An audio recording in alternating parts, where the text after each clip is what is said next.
for trouble! Make it double! So companions have turned out to be kind of a nightmare, huh? Turns out starting with a card tutored to your hand every game is actually pretty good. And in this deck, the companion we're taking advantage of is Obosh the Preypiercer. So Obosh the Preypiercer is a 3/5 legendary Hellion horror, and he costs 3 and 2 black-red hybrid. So his effect is if a source you control with an odd converted mana cost would deal damage to a permanent or a player, it deals double that damage to the permanent or player instead. And then he has the companion restriction, your starting deck contains only cards with odd converted mana costs and lands. So of course every card in our deck is an odd converted mana cost, so every card in our deck has its damage doubled by Obosh, but the card we're really looking to take advantage for, and the card where this deck kind of gets its name from, the Obosh Crasher's deck name, comes from Quartzwood Crasher. So Quartzwood Crasher is a 6/6 that costs 2 red, red, and green, so it's a 5-drop. It has Trample, and whenever one or more creatures you control with Trample deal combat damage to a player, create an XX green dinosaur beast creature token with Trample, where X is the amount of damage those creatures dealt to that player. So to give you an example of what this means, if we have Quartzwood Crasher on the battlefield by itself, it attacks our opponent, they don't block it, it's a creature with Trample, and it does 6 damage to our opponent. So because the creatures we control with Trample dealt 6 damage to our opponent in that last attack, we get to make a 6/6. So the combo we're looking to set up is Quartzwood Crasher plus Obosh, because Obosh will actually double the damage that Quartzwood Crasher does. So to use the same scenario, we attack with our Quartzwood Crasher, it's not blocked, we deal 12 damage to our opponent because Obosh is doubling the damage from Quartzwood Crasher, and then we actually make a 12/12 token on top of that also has Trample. So that's sort of the key combo of our deck. We're always going to have Obosh, so we really just want to have our Quartzwood Crasher, and we really want to just make a bunch of big, huge tokens with Trample. We only have to really get in one hit, and it's already pretty devastating. The other kind of key card in our deck is Kiora. Kiora, 1 is a ramp card to get us to our 5 drops for our Quartzwood Crasher and our Obosh. But 2, it's a card advantage engine, because most of the creatures in our deck have 4 power or more. Kiora draws us a card every time we play a creature with 4 power or more, and so that includes Raging Crunch, which is, you know, this is definitely a budget concession, but it is a 4 power creature for 3 mana, which is nice. Anax, because we're a pretty red-focused deck, this will almost always have 4 power when it hits the battlefield, draws us a card off Kiora. Warden of the Chain, 4 power, 3 mana creature, also has Trample, so that works well with Quartzwood Crasher if we happen to have Warden of the Chained out, and it can also benefit off of Quartzwood Crasher's effect. And Bone Crusher Giant, and Bone Crusher Giant is where we spend 4 of our rares. We spend 4 of our rares on Quartzwood Crasher, 1 of our rares on Obosh, and the other 4 are on Bone Crusher Giant. And Bone Crusher Giant is great in Obosh because it's an odd converted mana cost card, so it's going to be attacking as basically an 8/3 when we have our Obosh on the battlefield.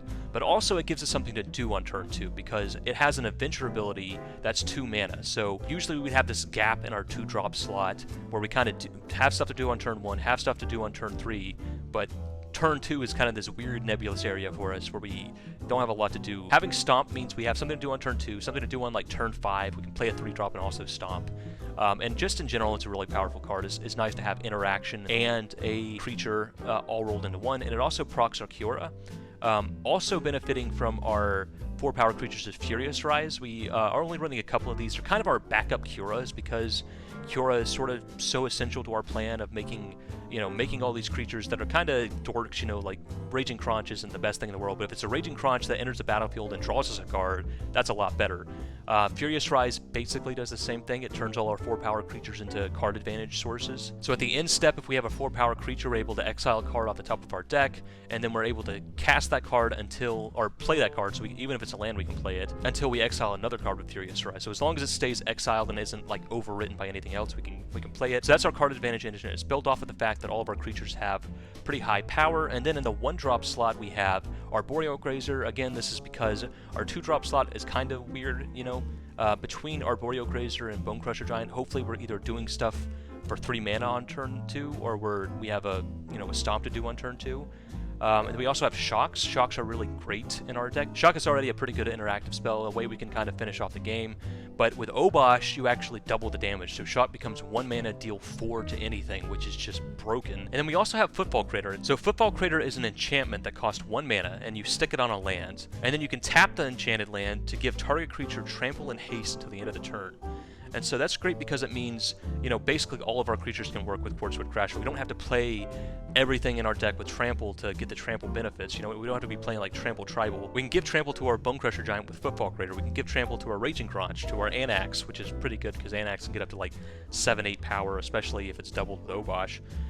So we can, just giving something haste, giving our Quartzwood Crasher haste, you know, if we happen to have Football Craters out, we can give Quartzwood Crasher haste, attacking with Quartzwood Crasher before our opponent gets a chance to interact, and then we can deal the damage, make the token, and unless our opponent has some way to stop it at instant speed, we've gotten the value out of it already. Footfall Crasher is also great because it has cycling for 1, which means we can pay 1 mana, discard it, and draw a new card. It is kind of situational, you know, when we want to give stuff Trample, when we want to give our Quartzwood Crasher haste. We can cycle away when it's not worth a card. So having cycling 1 kind of puts a floor on how bad Footfall Crater can actually be in our deck. We're always going to be able to have the opportunity to just cycle it and draw a new card. And so that wraps it up for cards in our main deck. And in our mana base, like usual, we are running some rare lands, but just run as many rare lands as you got and then replace the rest with cards like Rugged Highlands. And also check if you've got any tri-lands. Like if you've got this Ketria Triome, that's better to run than a Gruul Guildgate, for example, because this still comes into play tapped. It still adds red and green, but you can pay 3 and cycle it away. So if you're going to be running a tap land, just check and see if you got any Triomes either. But in general, just run as many rare lands as you got and then replace the rest with common lands like Rugged Highlands and Gruul Guildgate. And just keep in mind that it will depower the deck a bit to have more tap lands in it, but you can at least try the deck out, see how you like it with those lands. In the sideboard, we've got 2 copies of Flame Spill. This is pretty good with Obosh. So it's an instant speed, deal 4 damage to a creature, but if we have Obosh on the battlefield, it's deal 8 damage to a creature, and then you deal any excess damage to the creature's controller. So if they have a 1/1 on the battlefield and we have an Obosh, we can use Flame Spill to just effectively deal 7 damage to their face, as well as kill their 1/1, so that's pretty nice. We also have Flame Sweep, again, something that's doubled up by Obosh. We can deal 4 damage to every creature, which Obosh conveniently survives. And it's also just a good card against decks trying to go wide, like cycling or whatever. Then we also have Barrier Breach. This is to deal with the multiple enchantment-based decks in the format. Decks like Fires, decks like Wilderness Reclamation, and also this happens to answer Gods as well because it's exile target enchantment. So if you go up against like Mono White Control or, I don't know, some kind of Facet deck or something, this is also an answer for it. And also it's nice that it has cycling too, so you can just cycle it away when you don't need it.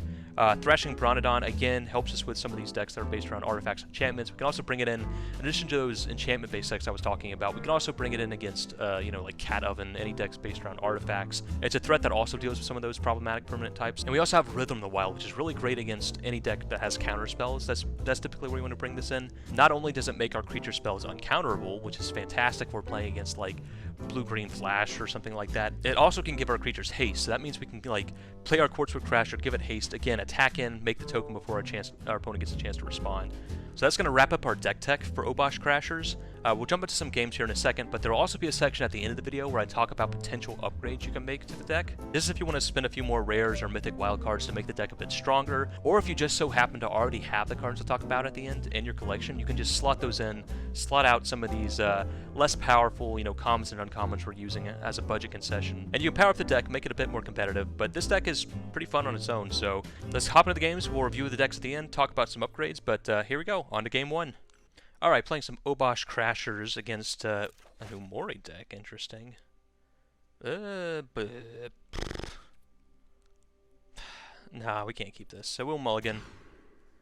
Okay, and here we go down, I guess, a land. Go down a forest. Forest, play Arboreal Grazer. I guess a mountain into play. Give us the chance to have a turn 3 play, potentially. Okay, opponent's got an Obosh, or a Arboreal Grazer of their own. Okay, and now we get to play an axe. Not too bad. No attacks. Let's see what our opponent's got. I'm guessing a Parcel Beast, huh? Okay. Interesting. I guess this is like a mutate deck, huh? Okay, Fable Passage. Go get a green source. We're going to attack here, and if they block, we can just kill it with 1 stomp. We will attack with an axe, not with Arboreal Grazer. Okay. Opponent doesn't take it. Doesn't take the bait. And so we're going to wait for them to tap out, and then we're just going to double stomp this Parcel Beast. Okay. Stomp. And stomp. Alright, man, pass turn. Next turn, if we draw a land, we can go Obosh, get our Anax up to a 4-4, which means, or a 4-3 rather, which means it has 8 power. Okay, there's Umori, sure. Okay, we did draw a land, so we're gonna play our Obosh, attack with our Anax, and they ought to either take 8 damage to the face. Oh, they take 8. Wow. Okay, they're down to 10. So they're just a blue-green mutate deck, I suppose. Paradise Druid, sure. They could just, like, plop out a bunch of creatures here enough to block the Anax, right? Migratory Greathorn, okay. Well, I can trade with the Anax. Sure, Geez, we can only do one thing this turn, though. Sure. They can double block the Obosh, but if they do that, they take... Well, I guess we... Yeah, we messed this up. We should have played Bone Crusher first. Okay. It was dangerous for them not to block this, so we will just kill the Umori. We definitely should have played a creature first. But it's okay. Play the Bone Crusher, pass turn. If they just double blocked the Obosh there and took all the damage from the Anax, they were just dead to a shock. I guess they're dead to a shock anyway, though. Okay, this should... Now they're tapped down. This should be game. Wow! Holy crap. What a couple of hits off the top of that Starix. Holy moly. Good God. Oh, well, that actually isn't doubled by Obosh. So if we attack with everything... Yeah, they're dead. Okay. Attack with everything. Opponent takes 2, and then we get to Bone Crush them. Man, they hit just about as well as possible off those triggers, but managed to get there anyway. Okay, so our opponent's on blue-green mutate, and Obosh kind of single-handedly won it for us there. Let's see. Is there anything we've got that's good against blue-green mutate? Maybe Flame Spill, because it's a little better than Shock. I guess we go up to Flame Spill. I don't think Rhythm of the Wild really matters. I don't think they're countering anything. Yeah, so I think just Flame Spill probably. We'll go down a couple Footfall Craters and run it like that. We are going to keep in the Shocks, even though they're not super great. I don't know. It's arguable we should go down the Shocks, because maybe we just have too much removal. Now we have 8 pieces of removal. Maybe we want to be playing a little more aggressively than that, but... Ah, well. Alright, and... I guess we'll keep this. Nothing to do until turn 3, but we do have Cure. It's okay. Yeah. Play the Rugged Highlands. If they play anything we want to shock, we're not going to do anything next turn anyway, so we can just shock it. Well, we can't shock that anyway. Okay. Nothing to do until turn 3, but once we get to turn 3, you better watch out. So, Paradise Druid is scary because they can mutate things onto it. Yep. Yep. Okay. We will play a mountain. Let me just play Cura here. Play Cura. This will mean the rest of the spells we cast, basically for the rest of the game, are going to be card neutral. Like every creature is going to draw us a card. So it also means we could Quartzwood Crasher next turn if we want to. Sure, Arboreal Grazer. I mean, they can't. Putting Parcel Beast on this Hexproof is actually not super great. Okay. Yeah, and I think we just... Do we just Quartzwood Crasher here? What's the worst that could happen if we Quartzwood Crasher? I mean, there's no way we can really stop it if they, like, go off on a mutation, right? So, yeah, I think we just Quartzwood Crasher, make a red, untap, play our most expensive thing here that also draws us a card. Okay, and next turn we can do 2 3-drops. Sterix is a little scary. Alright, there's a new Mori. Sure. If we draw... I mean, we might... Yeah, I think we're just going to go Obosh and kill this Parcel Beast, probably, so... Play Obosh. Untap a land. Attack with our Quartzwood Crasher. And I mean, if they don't block, they're going to be in a crapload of trouble. Wow, okay. They take 12, and we make a 12-12 Trampler. Do we want to just kill this Parcel Beast? No, I think we're just going to hold on to these shocks and plan to shock our opponent in the face. I mean, if they don't kill Obosh, we just have him dead to shocks. We don't even need to attack with the big 12-12 we just made. We can just shock them and Obosh double shock. That makes it 4 damage, and then shock them again, and that's 8 damage. That's their life. And they're dead. Okay, so they were dead in like a million different ways there. Yeah, not blocking. You can't not block a Quartzwood Crasher when it's effectively a 12-12, making 12-12 tokens every time it attacks. 12-12 trampling tokens. So that was our deck doing its combo right there. We had Quartzwood Crasher, we had Kiora, and we had Obosh. Every time Quartzwood Crasher hits, its damage is doubled. We make double the size token, and then Kiora draws us a card off the token. So, sweet. This is our deck kind of in a nutshell, and it did pretty fantastically. We took down blue-green Mutate, and it wasn't really especially close, so awesome. Okay, playing some Obosh Crashers, and we'll keep this. It's a little bit of an awkward hand, but we do have a Temple of Abandon to help us find something. Rugged Highland's a little questionable, but we will Temple of Abandon, get the land out of the way for sure. Let's see, so our opponent's on blue something. Maybe mono blue flash. Well, yeah, we'll just play Rugged Highlands. Get the other tapland out of the way. And we can, I mean, if they flash something in here, we can just shock it, so sure. I guess we should have cycled away this Football Crater. We are not going to tap out for our Warden here. We want to at least be able to leave up a shock if we're going to do that.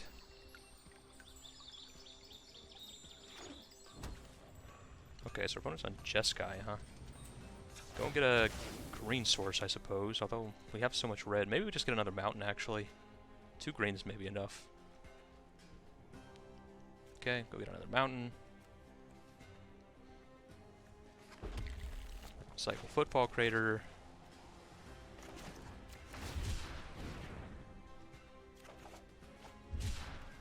Cycle Football Crater.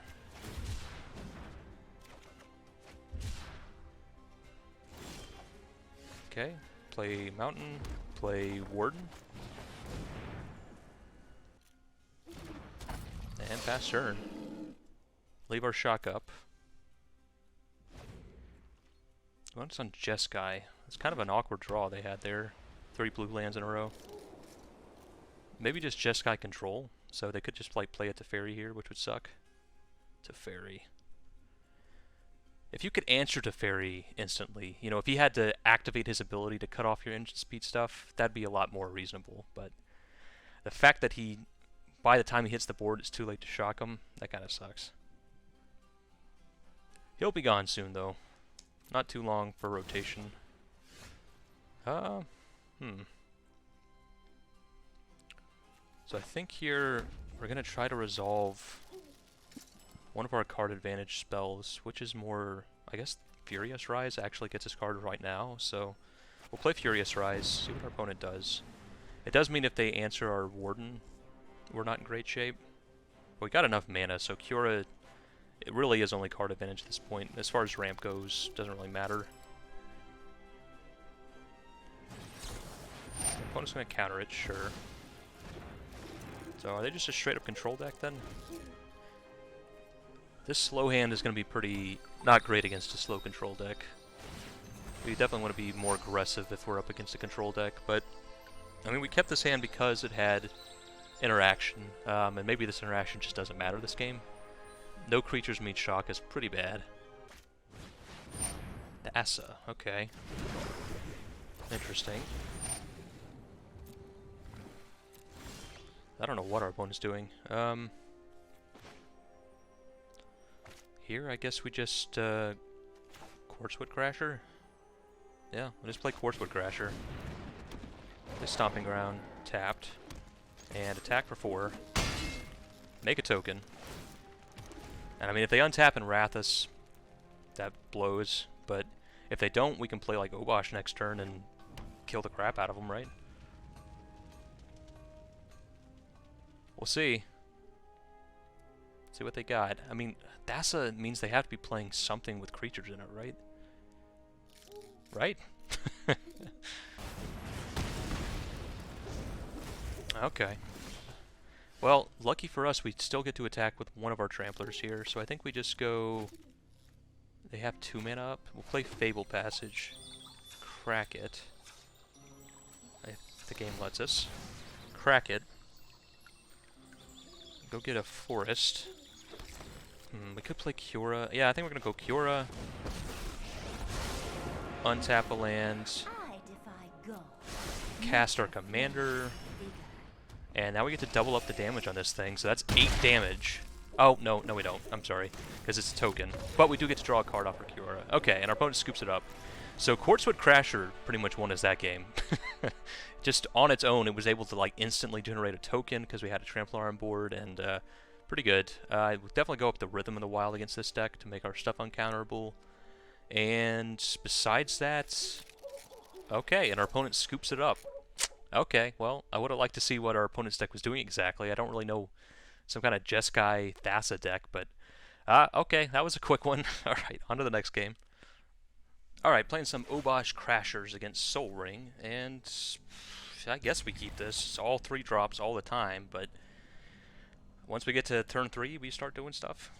I don't know, maybe we should have mulliganed this. We do just have like 4 power creature into 4 power creature into 4 power creature, but if we do end up drawing a Kiora, it would be really nice. Makes all of our creatures generate card advantage. Looks like we're up against maybe a control deck. I don't know. Temple of Deceit. Could be Esper control or something. We'll see. Guess we shouldn't have. Yeah. Play Rugged Islands. Sure. Faster. Okay. That does appear to be maybe Esper Flash. I guess is possible. Play the Warden. See what happens. See if we get it countered. Okay, I'm just going to flash in the Nightbonder, which is a little scary, because that means they're going to be able to play... I'm trying to think of what they got at 4 mana that we should be afraid of. We can do 2 things this turn, which is nice. I mean, we can't attack, so I guess first we will... Arboreal Grazer. Maybe they'll want to counter this. They do not. Put the Stomping Ground into play. And then we will... Yeah, I guess we just run out the other Warden. See if it gets countered. It does get countered. That's fine, though. Because it was a take up their whole turn, give them no other card advantage kind of counter. Now they could be holding up the Shark, which is scary. Oh, but Kiora... Shark doesn't counter Kiora, so we will run out Kiora. See if we can get it to resolve. Yes. And... yeah, just untap a land. See if we can resolve this Raging Crunch. Shark would suck. That's probably... okay, no Shark. Alright. We're okay with this. No, Crasher's pretty good. We will attack. Alright, I don't know what our opponent has, but I'm a little bit scared. Okay, just a Slitherwiz, sure. And a Cutthroat. That's pretty good. That's a pretty good little turn there. See if they attack. We're okay with them attacking here. They may just hold up counters. Okay. Flashes in Nightbonder, sure. They could still be holding up the Shark now, because they have it reduced by 2. We can't do 2 things this turn no matter what, so... then we play Crasher. Probably gonna get countered, I imagine. Okay. Neutralize. Again, as far as counters go, that's not so bad. Go to combat. We attack and attack. Put the pressure on them. I guess we should have done that pre-combat to, we should have, attacked first so that we potentially force them to trade with a Crunch instead of the 4-4. But, I mean, they're roundabout the same, right? 4-3, 4-4, probably not going to make too much of a difference this game. Sure, opponent Tyrant scorns us. Okay, we will just jump here, keep our Kiora alive. I've got that sinking feeling again. Furious Rise is not bad. It doesn't get us to 4 power. So I can go... still can only... well, okay, I guess I'll play... This is actually a little unfortunate. We've somehow ended up in a very rare situation where Anax is not going to have 4 power on our board. So I think I just play Obosh. know what? I'll play Anax. See if it gets countered. If it does, we at least get a Furious Rise down. Which means even if our Kiora dies, we will have a source of card advantage. Sea Dasher Octopus, okay. Just gonna run out of 2/2, that's fine. And pass turn. Leave this Kiora alive, make them attack into it, which means we get to eat their Slitherwisp, hopefully.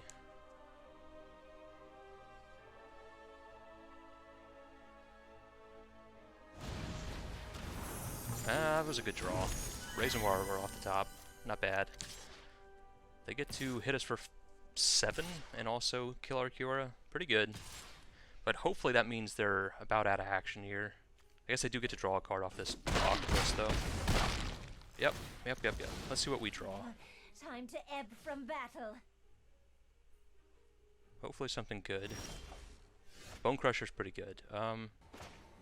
Bone Crusher targeting Slitherwisp.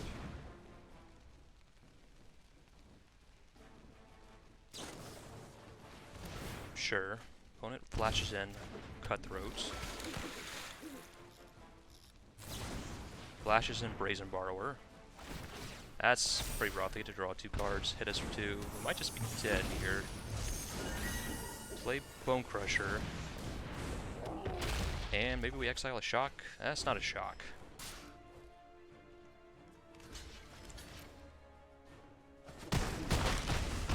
And we're dead. Okay.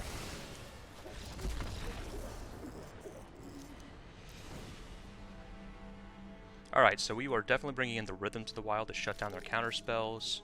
We'll bring in the Flame Sweeps to deal with their threats, and I think we'll even go up the Flame Spills. Maybe not the Flame Spills. Tapping out for a removal spell seems pretty bad, so... But having this at instant speed... I don't know. I guess, you know, we'll go up the Flame Spells too, so we're going up a lot of stuff. Go down. Grazer's fine. We'll go down the Football Crashes, or Football Craters. We'll go down... maybe one Crunch, maybe one of the Grazers, maybe go down a second Crunch, and maybe we've gone up a little bit too many sideboard cards. That's a weird effect. You can actually see the shiny thing through. Anyway, maybe we've gone up too many removal spells here. I think we'll go up just one Flame Sweep, and we'll do it like that, or Flame Spill rather. Alright, so we should be in a lot better shape. We didn't draw any of our interaction that game until the very end of the game. So having just a bucket load of interaction will hopefully be good. Also going first. Okay, I guess we keep this. We do have a Shock to deal with the first threat, and then hopefully this Temple can get another land out of the way. Furious Rise we're going to keep. They shouldn't have many good ways to deal with enchantments in a blue-black deck, besides just holding up a counter for it. So we will play Stomping Ground tapped and pass turn.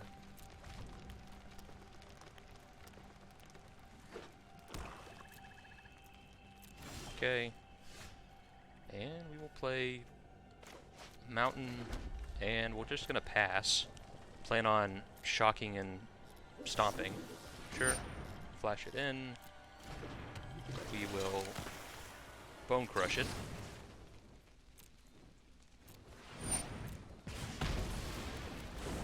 Pass turn. Okay.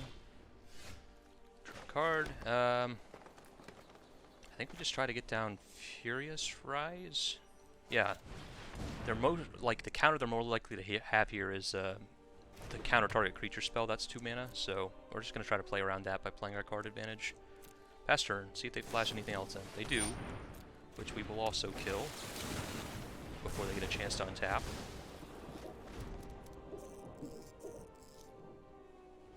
And there you scoop it up. Yeah, so going first was a big help there. Anything else we want to change? No. We'll just go. Go ahead. Go on to game 3. So, first game they kind of got out underneath us, and we weren't able to kind of worm our way out of all the counter spells. But the other game was the other way around, where we just had answers. Jeez. I guess we keep this. Little risky, but this does answer like all of their threats. Especially risky to have nothing to do until turn 3, but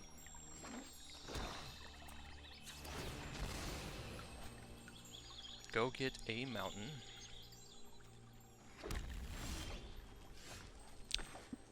Bone Crusher's good. That means we get to answer if they do play something before we Flame Sweep, or if we don't want to Flame Sweep yet, we can Bone Crusher it instead.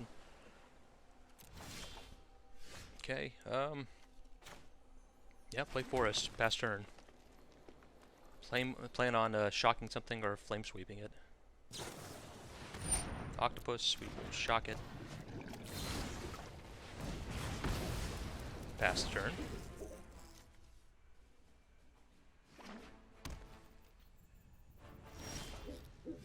Rhythm is good. We probably won't be able to resolve it here though, so we're just gonna play Fable Passage. Try to get to a turn we can do 2 things in a turn, and then we can go like Flame Sweep, they counter that. Rhythm of the Wild, we play that. Okay, I'm just gonna pass. I mean, the more mana the better for us. That means we can try to play around counters, right? So, get a mountain. Pass turn, sure. Still in a position where we can't do 2 things, so I think we just pass turn again. 1 more mana and we should be good. Oh, we're winning the mana race. Arboreal Graze is pretty bad. I guess we play it though. Yeah. Play the Arboreal Grazer. Doing a whole lot of nothing. And pass turn. We're not going to play into a counter for no reason here.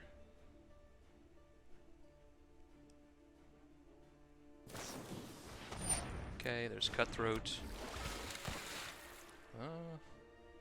Sure. Sure, we'll block with the Grazer.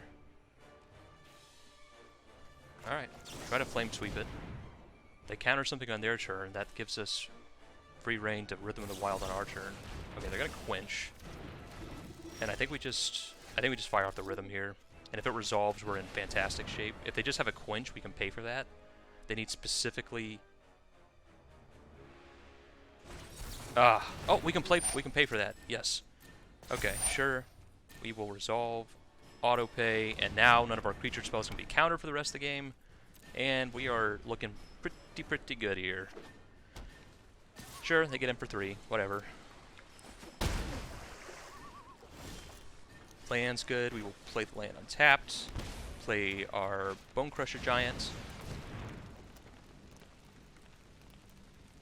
Put a +1/+1 counter on it. Play our Anax. Put a +1/+1 counter on it. And pass turn. No attacks. Okay.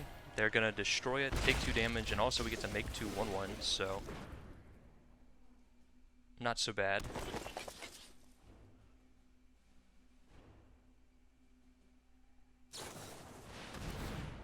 Okay, and they're gonna mutate a Pouncing Shore Shark onto it. That's kind of scary.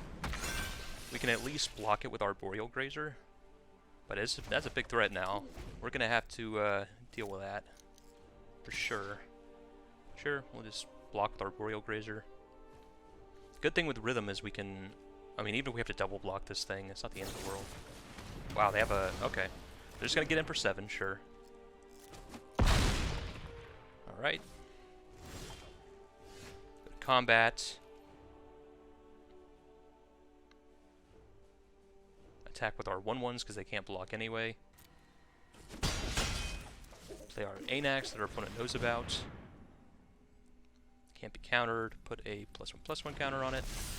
And then we're just going to play this Bone Crusher out as a creature without the shock. Because we just want to have the ability to block this Pouncing Shore Shark.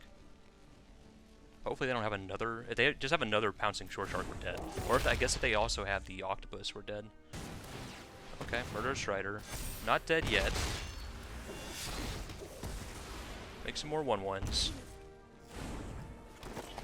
Ping our opponent. I mean, we're at the point now that they've taken enough damage from these, having to kill these Bone Crushers, that we can actually just kind of kill them with the haste on this Rhythm of the Wild. Okay.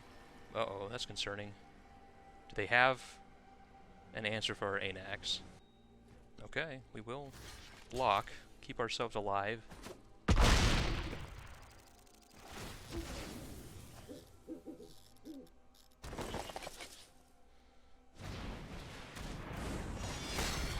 Okay, so let's play Fabled Passage, crack it, go and get a mountain.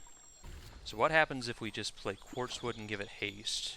They block, they soak up 3 damage, they gain 2 life, so they go up to 9, soak up 3 damage, take 3. Okay, we kill them exactly, so yeah, that's what we're going to do. Quartzwood Crasher, give it haste, and that's game. Got him exactly. Whew! Good old Quartzwood Crasher. Hasty 6/6 is a lot to deal with, so sweet. Our deck performed pretty well here against this blue-black Flash Mutate deck. I've kind of seen decks like this. Pouncing Shore Shark is a card that looks just like a limited card, but it's actually been surprisingly good constructed, I've seen. Not like an amazing, unstoppable card, but pretty good. And so, yep, we took it down. We didn't even have to cast Obosh that game, although if we ever had like the window to, it would be nice, but against like counterspell heavy decks, it does get harder to just cast a 5-drop, that doesn't, it's more of, it makes all the rest of the cards in our deck super good, but we'd rather just, if we could play like 2-3 drops so we could try to play around counters, or in that case, play a lethal threat instead of just a nice threat, we're pretty much better off. But what was key here was resolving this right here, this Rhythm of the Wild. We were able to sneak it in when they were tapped out, and that let us kind of run away with the game. So, sweet, yeah. Obosh Crasher's looking pretty good against a control deck where, usually creature decks have some problems, but we did pretty good here. Sweet. Alright, so Obosh Crashers ended up being pretty sweet. It basically functioned like a red-green stompy deck that just had this built-in sort of I win button of like Quartzwood Crasher plus Obosh. They couldn't answer Quartzwood Crasher in general, they were in a lot of trouble, but especially when we got Obosh and Quartzwood Crasher out on the field, it was pretty backbreaking. It just gave us a ton of value, put a ton of pressure on the board, and they were typically dead the next turn. They couldn't do something about it right away. So anyway, now we're going to talk about potential upgrades for the deck, and the most obvious of those is there are just better creatures than what we're running. Raging Crunch, Warden of the Chained. These are cards we're running because they are commons and uncommons, but we could be running cards like Lovestruck Beast. This is a 3-mana 5/5 that also makes a 1/1 with this adventure. So we could just slot this in over a Raging Crunch pretty easily. The same is true for Cruel Spellbreaker. This is another creature that it has Riot, so it effectively can be a 4/4 if you don't want to give it haste. So this is another really powerful threat. Hard to answer because it has hexproof on our turn, and it importantly has trample, which means it works well with our Quartzwood Crashers. So we could slot out Warden of the Chain, slot in Cruel Spellbreaker, slot out Raging Crunch, slot in Lovestruck Beast, and just in general, there's a lot. What you want to hit in this deck is creatures that enter the battlefield with 4 power, and there's just some better options than what we're using, because we want to take advantage of our Kiora, we want to take advantage of our Furious Rise. We could even go with something like Yorvo if we wanted to head more towards green. We're a pretty red-focused deck right now with the Anax, but if we wanted to focus more towards green, we could slot out the Anax, focus on green devotion instead of red. There's a lot of ways to improve the deck if you just have better creatures that you want to spend your wild cards on, or just already have them in your collection. You can replace some of these more budget creatures pretty easily. Another big upgrade for our deck is replacing our Arboreal Grazers with our Gilded Goose. We're just not really the best Arboreal Grazer deck. It's okay. It comes into play, means we have our 3 drops on turn 2, and also can play some defense for our Kiora. But having this Gilded Goose, I think, would be better, because it doesn't rely on us having cards in our hand like Arboreal Grazer does to put a land into play. We would rather just always be able to cast something on turn 3, which we're going to be able to do with Gilded Goose, almost every time. The go-to ramp spell in Standard right now is like Paradise Druid, and we can't play either of those because they're both converted mana cost 2. So Gilded Goose gives us a really good ramp option that's actually a 1-drop. I would play that above Arboreal Grazer. I just think Arboreal Grazer is a little bit too hit or miss, where Gilded Goose would be a lot more consistent. Ilharg would also be an interesting way to take this deck if we wanted to go more like combo focused. We could focus on getting Ilharg on the battlefield, maybe playing main deck rather than the wild to give our Ilharg haste. And then when our Ilharg attacks, we can put like our Quartzwood Crashers into play. Both of these have trample, so if they both hit, they'll make a 12/12. If we have Obosh on the battlefield, that'll be 24 damage coming across to our opponent, so they're just dead. Or if they're able to block some of it, they won't block, a lot of it will get through as basically 12 power tramplers. So Ilharg would be an interesting way. I'm not sure you could just slot them in as it is now, because we kind of already have enough 5-drops, right? We're always going to have something on turn 5, so we already were kind of in the position sometimes where we just had too many 5-drops, because we have this 5-drop spot basically locked in already. So Quartzwood Crashers, you know, it's kind of hard to give him further competition. But if you wanted to rebuild the deck a bit, make it less of a stompy deck and more of about trying to just kill your opponent out of nowhere with Ilharg plus Quartzwood Crasher, that could be an interesting way to take it. And then finally, like pretty much always, it'd be nice to throw some castles into the deck. Castle Garenbrig with our current build is not super great. We have to use red mana for most of our creatures, so I don't think Castle Garenbrig we really want most times. Castle Embereth is pretty much a free roll though. We can just throw in a couple copies of this. It's not going to hurt our mana base, and being able to just give our creatures an extra pump, you know, that means all our tramplers are going to be dealing 1 more damage apiece, which means our token that made by Quartzwood Crasher is going to be dealing 1 more damage apiece, or with Obosh on the battlefield, that +1/+0 basically becomes +2/+0, which is pretty strong. So just throwing in some Castle Embereths would be pretty good. If you rebuild the deck a bit to head more towards green and less red-based as we are, maybe Castle Garenbrig as well. And there's also some tricks you can do with the castles as far as Kiora. You can tap the Castle Embereth, pump everything by +1/+1, untap the Castle Kiora, tap the Castle Embereth again, pump everything by +1/+1 again. So there is some trickiness you can do with it. You know, again, that's with Preypiercer, that's basically +4/+4. You've just given all your creatures. So there are some tricks to it, but just in general, you know, it's always nice to throw some castles. If you're a 2-color deck, they're pretty free to run. So if you got some Castle Embereths, just throw them in there. They may not come up all that often, but when they do, it'll be nice. So anyway, that's going to wrap it up for Obosh Crashers. I like stompy decks and I like combo decks, so I like this deck. It was basically both rolled into one. So this has been 2D. I hope you enjoyed watching because I enjoyed playing, and I'll see you next time.